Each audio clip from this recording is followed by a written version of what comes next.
காத்திருந்து தீபாவளியே போயிடுச்சு.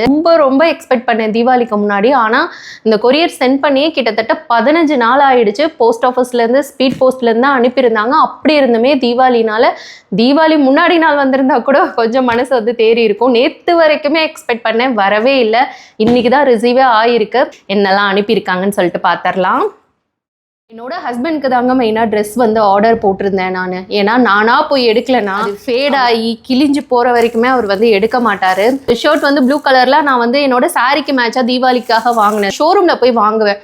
ஷோரூமில் பார்த்தீங்கன்னா 2500 3000 போட்டிருக்கோம். நான் அதை பே பண்ணி வாங்குவேன். பட் மிந்த்ராவில் வந்து நீங்கள் இதை ஃபாலோ பண்ணுங்கள். இந்த ஃபெஸ்டிவ் சீசன் அப்போல்லாம் half amount தான் ஷர்ட்டு. டெக்கார் ஐட்டம்ஸ் தீபாவளிக்காக தான் வந்து வாங்கியிருந்தேன். சரி வீடெல்லாம் நிறைய டெக்கார் பண்ணணும் அப்படின்னு சொல்லிட்டு வந்து பார்த்தீங்க அப்படின்னா எங்கள் 3 பேருக்குமே ட்ரெஸ் இருக்கு. அப்புறம் பேபிக்கு பட்டுப்பாவாடை. அம்மா ரொம்ப ஃபீல் பண்ணாங்க தீபாவளிக்கு முன்னாடி வரல அப்படின்னு சொல்லிட்டு. ஓகே நான் நியூ இயருக்கு போட்டுக்கிறேம்மா, கவலைப்படாத அப்படின்னு. அப்புறம் எனக்கு வந்து ட்ரெஸ்ஸு கண்டிப்பாக அதாவது கொரியர் வந்தால் அவங்க சித்தி வந்து வாங்கி கொடுத்துருவாங்க.